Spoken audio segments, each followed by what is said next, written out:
Welcome back and back to my channel. तो आज हमारा वीडियो होने वाला है आप सबकी क्वेरीज के ऊपर कि बीएमएस कितनी रैंक तक अलर्ट हो सकता है और कौन कौन से कॉलेज है, कैसे आपको प्रोसीजर को फॉलो करना है। तो चलिए आज हम स्टार्ट करते हैं बिना कुछ। जैसे कि आप सबका नीट का रिजल्ट आउट हो चुका है, आप लोग को अपने रिजल्ट के साथ अपनी रैंक पता चल गए हैं कि आपके कितने मार्क्स पे कौन सी रैंक बन रही है। तो यहाँ पे हम सबसे पहले किसको देखेंगे, रैंक को।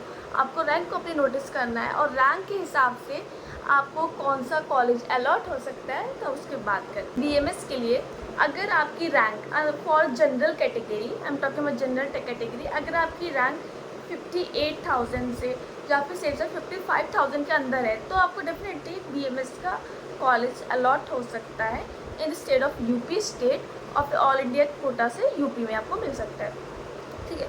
और अगर हम अगर अलग अलग स्टेट्स की बात करो, सब में वो डिफ़र करता है, तो स्टेट वाइज वो अलग है। हम बात करें यूपी की, ठीक है। इसके अलावा हम बात करें ओबीसी और ईडब्ल्यूएस की।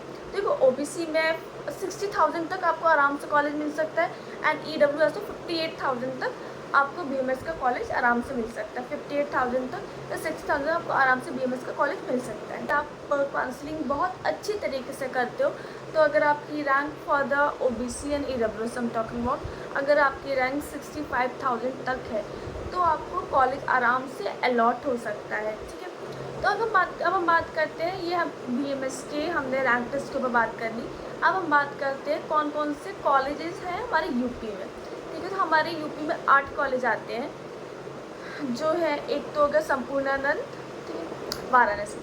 दूसरा हो गया लखनऊ का स्टेट कॉलेज, ठीक है। फिर है पीलीभीत का कॉलेज, झांसी का कॉलेज, बरेली का कॉलेज, मुजफ्फरनगर का कॉलेज और ये अतर्रा वाला कॉलेज। तो टोटल हमारे पास 8 कॉलेजेस हैं और इन 8 कॉलेजेस पे आपको अलॉट करना होता है। तो अब इसका प्रोसीजर क्या होता है, आपका जैसे आपका रैंक टेस्ट आ चुका है तो अब आपको क्या करना है, आपका वेरिफिकेशन होगा। अब आपका ये आपका यूपी का वेरिफिकेशन कहाँ पे होता है, यूपी का वेरिफिकेशन होगा उस पर जगह लिखी थी मेनली एनएचएमसी में होगा, लखनऊ में आपका वेरिफिकेशन होगा। तो वहाँ से वेरिफिकेशन करवा के अपने डॉक्यूमेंट्स आपके सारे वेरीफाई हो जाएंगे। वेरीफाई करने के बाद आपको उस कॉलेज में अलॉट जाना पड़ेगा, जो आपको कॉलेज जो भी आपका अलॉटेड कॉलेज है उस अलॉटेड कॉलेज आपको वहाँ पर जाना पड़ेगा।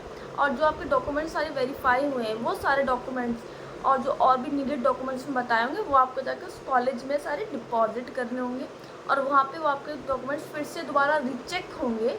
एक तो आपके वेरिफिकेशन में सारे डॉक्यूमेंट्स आपके चेक होंगे, ठीक है, वो काफ़ी देर का प्रोसीजर होता है। उसके बाद आपके कॉलेज अलॉटेड कॉलेज में सब डॉक्यूमेंट सारे चेक करे जाएंगे। चेक करने के बाद फिर आपके वहाँ पर सारे डॉक्यूमेंट डिपॉजिट हो जाएंगे और फिर आपको वहाँ पे फाइनली फीस सबमिट करके आपका वहाँ पे एडमिशन हो जाएगा। तो ऐसे होता है, ये प्रोसीजर है आपका आयुष काउंसलिंग के थ्रू करवाने का, ठीक है, बीएमएस कॉलेज के लिए। तो इसके लिए आपको आयुष काउंसलिंग का होता है, आयुष काउंसलिंग का, यूपी आयुष काउंसलिंग का या फिर ऑल इंडिया की आयुष काउंसलिंग का आपको भरना। ऑल इंडिया से जा रहे हो तो ऑल इंडिया के आयुष काउंसलिंग का, यूपी से हो तो यूपी आयुष काउंसलिंग वाला आपको भरना होगा, ठीक है। इस आयुष काउंसलिंग से बीएमएस भी अलॉट होता है, बीएचएमएस भी होता है, यूनानी, नेचुरोपैथी, ये आपको कॉलेजेस मिलते हैं आयुष काउंसलिंग से।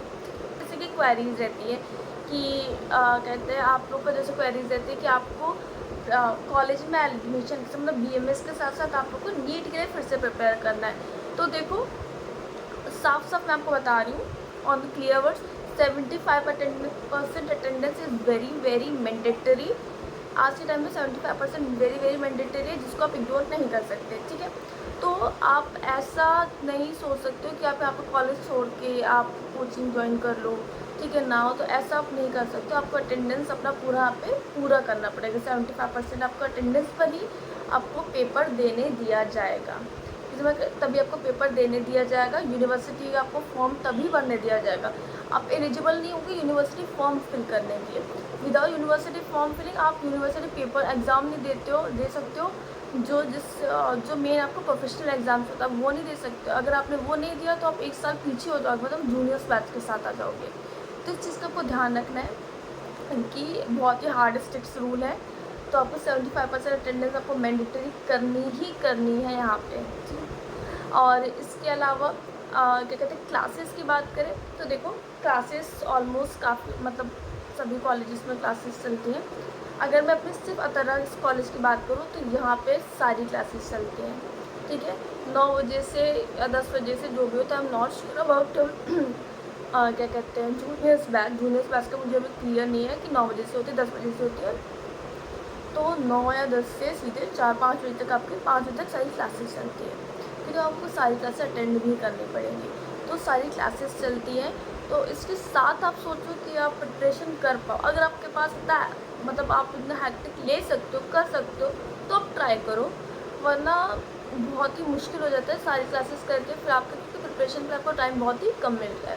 ठीक है, इसके अलावा जैसे कि फर्स्ट प्रॉप के आपके सब्जेक्ट्स होते हैं, तो आपको सबकी बात करें अब हम फर्स्ट प्रॉप के सब्जेक्ट के आपने एडमिशन लिया, तो आपको क्या मेजरली चीज़ें आपको परचेज़ करनी लेनी, आपको अपनी बुक्स फर्स्ट प्रोफेशनल्स की सारी बुक, वो आपकी बुक लिस्ट अलग वीडियो में आपको बता दूंगी क्या। इसके अलावा क्या होगा, स्टैटो आपको मिलता ही है, ठीक है, स्टैटो आपको सीनियर्स आपको देंगे।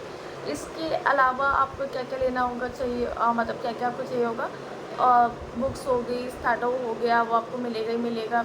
अगर आप हॉस्टल में आए तो हॉस्टल के एसेंशियल आइटम्स, जो मेरा वीडियो आप उसमें चेक कर सकते हो क्या क्या एसेंशियल आइटम्स है हॉस्टल्स के लिए, तो वो आपको चाहिए होंगे। ठीक है, वाइट एप्रिन आपको चाहिए ही चाहिए होगा, तो जो 6 बटन वाला एप्रिन होता है वो आपको मेजरली चाहिए होगा, ड्रेस चाहिए होगी। तो ये सारे एसेंशियल आइटम्स हैं जो आपको यहाँ पर चाहिए कॉलेजेस में। ये रही आप सबकी आज की क्वेरीज़। इसके अलावा अगर अभी भी आपको कोई क्वेरी हो, कोई माइंड में रिलेटेड क्वेरीज हो जो आपको पूछना चाहते हो, तो आप कमेंट सेक्शन में कमेंट करना। मतलब टाइम मिलने पे मैं उसके ऊपर वीडियो ज़रूर बनाऊंगी और आपको उसके बारे में ज़रूर बताऊंगी। ठीक है, अगर इसके अलावा जैसे आप लोग को मेडिकल कॉलेज में आने का डर लग रहा हो कि रैगिंग सुना है, सीनियर्स का इंटेक्शन, तो वो सब सुना, तो आप मेरा वीडियो चेक कर सकते हो। और इसके अभी भी आपको कोई दिक्कत हो जाए तो कमेंट सेक्शन पर कमेंट करना, I will surely answer that. मैं उसका आंसर ज़रूर जल्दी से जल्दी करूँगी। उसके ऊपर अगर ऐसे मुझे लगेगा आपका बहुत ज़्यादा क्वेरीज है तो मैं उसको वीडियो से बनाऊँगी। ठीक है, तो तब तक के लिए बाय।